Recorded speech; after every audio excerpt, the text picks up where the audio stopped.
What's up, everybody? It's your boy Fuzzy Boodles back again with another video. It's a late night edition, late night Friday night. People out partying, I'm out here doing this. I'm partying too. This is my party. At least for tonight it is. I don't feel like going out. But look. So I'm going to go over the season leaders, season standings. Going to talk about some other just WNBA news, life things. All-Star, major thing is going to be the All-Star team, and who was selected, who was not selected, those things. But let me first talk about the season leaders and standings right now. I'm just gonna go through each thing. Let's see what I get here. Points per game, nothing's really surprising me. With these league leaders, pretty much the same people. Not really surprised. Maybe Nafisa Collier went down a little bit, but nothing really surprising there with the league leaders. Enrique and Asia have been killing it, so not really surprised. Rebounds per game, I believe Asia Wilson, she's playing right now against the Seattle Storm. I have her on the living room outside. She's playing right now, but she's leading the league in rebounds. And I believe, until this game that's happening currently, that she has 11 straight double-doubles, which is a WNBA record. I don't know, say what you want about Rookie of the Year. I was just talking to one of my friends about Rookie of the Year between Caitlin Clark and Reese, and I think it's close, but I think Reese is winning right now because Clark has broken records. She's had a lot of three-pointers, a lot of assists, a lot of fastest to this amount of points and rebounds, things like that, which are great records. But I don't know, it seems like the Angel Reese's record, the 11 straight double-doubles consecutively, I don't know, I feel like her record pops more, if that makes sense. Like, it's a more eye-catching broken record or history being made than Caitlin Clark's is right now at this moment. So that's why I'm like, I think Reese is beating Clark at this moment in time in terms of Rookie of the Year. I mean, who knows? We'll see. But it's just interesting. It's interesting. They're both all-stars, I believe. To get the spoilers for later, but I think they're both all-stars. So I don't know. But shout out Angel Reese for leading the league in rebounds per game. And again, she's beating Wilson, Collier, Alyssa Thomas. Hamby's up there too, rebounding. So it's I don't know, just noteworthy for sure. Assists per game. AT's just really been hooping with the rebounds and assisting. So nothing's really crazy there. Clark's still holding it down with 7, still doing her thing. Clark with the rebound or the assist, so she's been getting double doubles recently, so that's exciting to see. Not much to say, no surprises there. Only thing that surprises me with the blocks per game is that Cameron Brink has been out for 1 or 2 weeks now. Still number 2 in blocks. I think if Cameron Brink does not have this injury, I don't know. I really hope it doesn't affect her in the long haul, because I think maybe next season or 2 years from now, she's Defensive Player of the Year easy. So it's sad to see her not be able to play. It really is. Steals per game. And just saw Enrique get more steals tonight. We'll talk about it tomorrow. Just not surprised with Enrique just getting all these. I am surprised with Enrique getting all these steals. Her defensive presence has been insane. She's my favorite. I'm biased because I like the wings, but I think she's my candidate right now for the MVP, honestly. Even though it's probably not correct, it's probably still Asia Wilson. We'll talk about the Aces standings in a bit, but I don't know. I just like Enrique. He's been playing insane. It's just the wings aren't that good right now, so it's tough. That's tough. But then you have Ryan Howard, who's been out for a while, still number 2 there, tied with Nafisa Collier and Brianna Stewart, and then you just have Asia Wilson, throw them in there. All those people. I feel like it's weird. The top, at least in my opinion, these 4 out of the 5 people in the steals per game, leading in steals per game, are the MVP candidates. So that's kind of interesting in my eyes. I don't know. Field goal percentage. Only thing to note, these are all centers and forwards, except for Kennedy Carter. So Kennedy Carter being 4th on this list, shooting 54% from the field at a guard position. That's insane. And she's just been balling. She has. You can't deny she's been balling. 3-pointers made. These numbers are a little skewed because just watched the Wings play tonight, so they've already added Enrique's threes from tonight's game. So we'll see after this weekend and these weekends games and stuff like that. But not surprised by anyone on this list leading. I think everyone here has been hooping from beyond the arc. I think Kelsey Plum, as of recent, the last 2 games, has been really, really shooting the ball well. So that maybe is a little note, tied with Caitlin Clark there. But that's really it. And she's playing again tonight, so, 3-point percentage. Only thing really to note is the only 2 teams represented here are the Washington Mystics and the Minnesota Lynx. Both teams have been shooting the crap out of the ball from beyond the arc, and they've been shooting it very well. So shout out to those 2 teams for hooping like crazy. And then fantasy points. Again, I'm not in the fantasy, so I don't know, but these fantasy point getters. I don't think De'Arica Hamby was there last time, so shout out De'Arica Hamby. Whoever picked her up, probably not in the mid rounds, I'm guessing, in fantasy, women's fantasy basketball. They're getting a steal right now, so that's pretty sick. I don't think it's that crazy for someone to have De'Arica Hamby and one of these other people. So that's pretty sick. Whoever has them is doing pretty good. Standings. All right, the Liberty are first with 17-3 record, 9-1 the last 10 games. Look, I think the Liberty are going to win this. I think I had the Aces. Well, now with the Aces with Chelsea Gray, we'll talk about in a second. I think the Liberty have a real shot though to win the championship this season. I really do. I think the top teams are definitely worthy competitors, but the Liberty and the Sun are in a tier of their own right now. And then we have the next team there, the Sun, who are 16-4, 7-3 in their last games. Sun have just been consistent and hooping this season, so I got no much. And Dejanay Carrington's playing like a most. I think I just saw a post that said Dejanay and Ty Harris are both options for most improved player of the year, so that's very convincing for the Sun and is very threatening to any other teams in the league. The Lynx have been playing very well. We just talked about their 3-point percentage. They're just playing like a team. And they're having fun. The Lynx are 14-6 right now, 7-3 in their last 10 games. They're just having fun and they're playing together. So they're in my second tier. Same with these other 2 teams coming up. With the Seattle Storm, who are 13-6, 7-3 in their last games. They're just hooping, playing like a team. I just feel like they're collectively all coming together and playing well, so that's good to see. And then the Aces are now 12-6, 7-3 in their last 10 games. Since I saw a stat, since Chelsea Gray has been back, they are like 5-0 or 6-0. They have not lost since Chelsea Gray's back. I was wondering. I think everyone's been saying like, what's missing with the Aces? Why are they like 9-6 right now?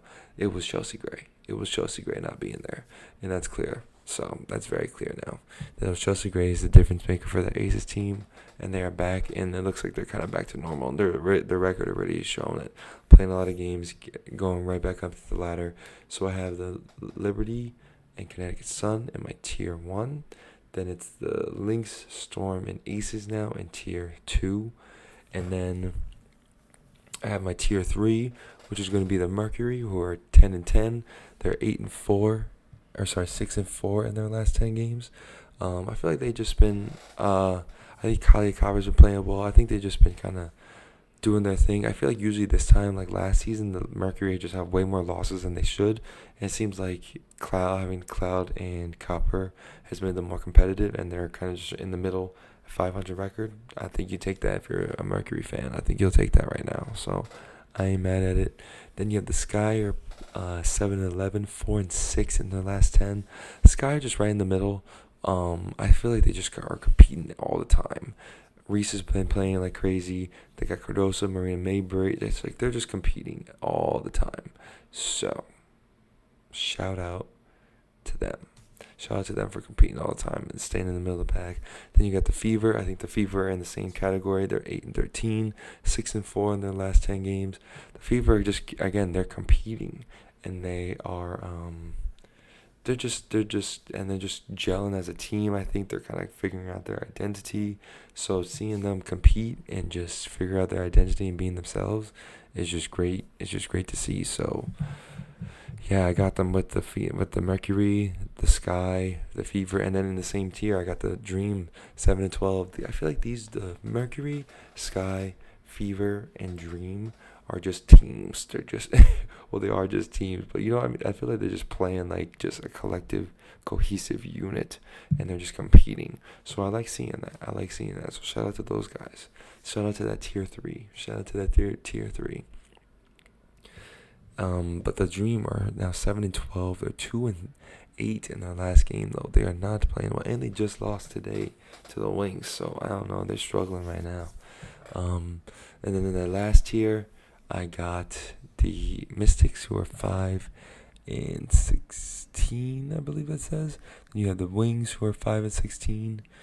So let me start with the Mystics first. Mystics, I think they've been playing. Yeah, see, look, they're 5-5 in their last 10. They've been playing actually a lot better recently.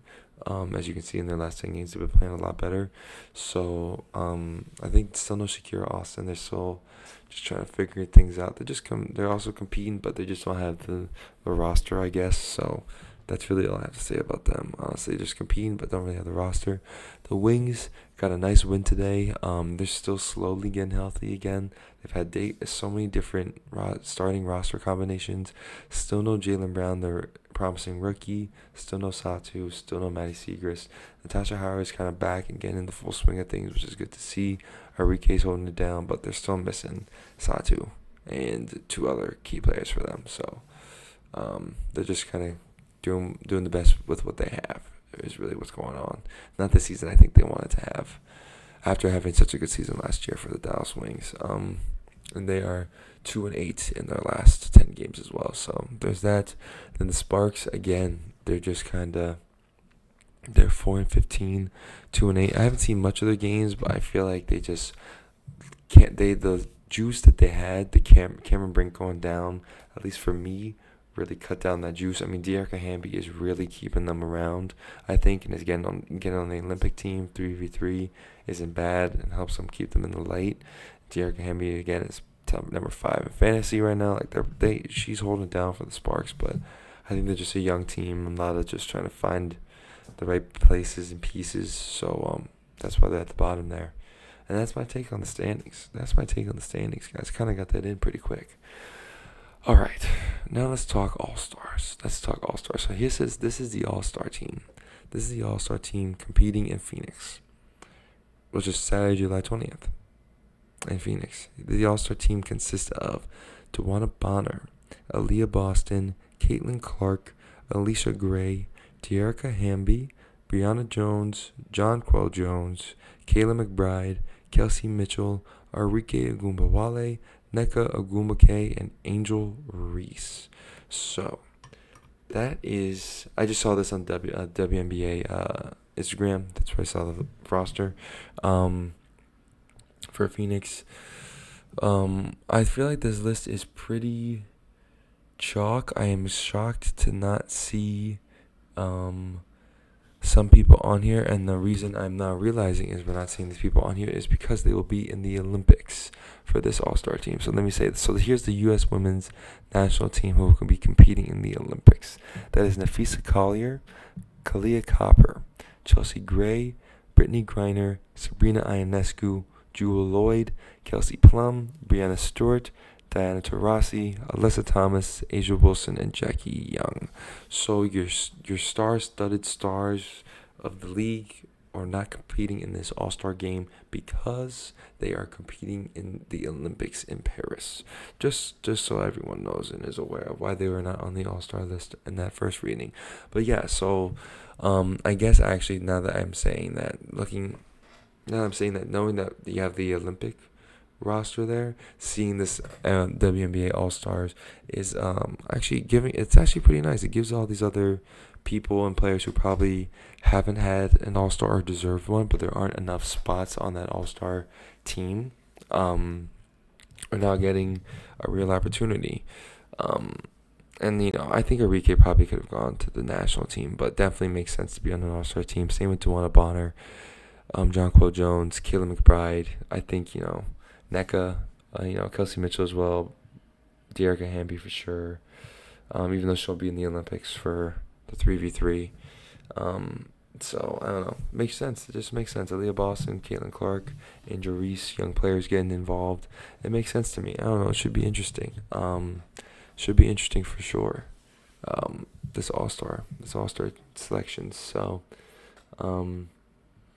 yeah, I don't know. Shout out to them. It's gonna be exciting to see the All Star weekend for the WNBA, especially Reese and Clark getting involved and getting selected for this All Star should add a couple more storylines and highlights to it. So that'll be interesting to see what they do. We'll definitely check it out on this channel because it's the All Star weekend and we got to that. That's what we got to do.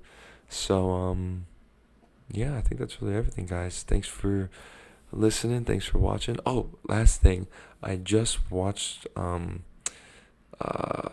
this series called Year One on the WNBA League Pass. It says it's called Year One, Episode 1 with Rakia Jackson and Nika Mule. So it just literally talks to Rakia Jackson and Nika Mule, the rookies. Rakia Jackson being on the Los Angeles Sparks, Nika Mule being on the Seattle Storm. It just kind of talks about them and their experience, and it was pretty interesting. It was short; it was like 6 minutes, but like it was pretty interesting. I feel like these docuseries things are doing very well for the past couple of years, like the F1, the Breakpoint, the Full Swing, all these other docuseries that are out there right now are very popular. So it's cool to see that the WNBA is getting one. I know individual teams on their YouTube channels have similar things like this. Like I know the Eagles have one. I'm pretty sure the Nets have one. The Sky, I think the Wings. They all have these like individual docu-series about the team, which is cool. But it's nice to see that the WNBA is making a national scale one. So that's pretty cool. There's also there's one about the college. Following the players in the college NCAA tournament on ESPN Plus. I don't know what it's called. I don't have ESPN Plus, but I gotta get it from one of my homies so I can watch. But yeah, that show Year One was pretty sick. Those are my All Star updates. Those are my just WNBA season leaders standings updates. My WNBA TV, I guess, updates, videos, updates. That's all I really got for you guys, man. Happy Friday. I'm happy I got on here and recorded. It took a little break, but I'm happy I'm back and recorded. Hopefully I get up tomorrow with some gumption and can get some game reaction highlights for tonight's games. So, yeah, I don't know. We'll see. Love you guys. Thanks for listening. Happy Friday. Peace.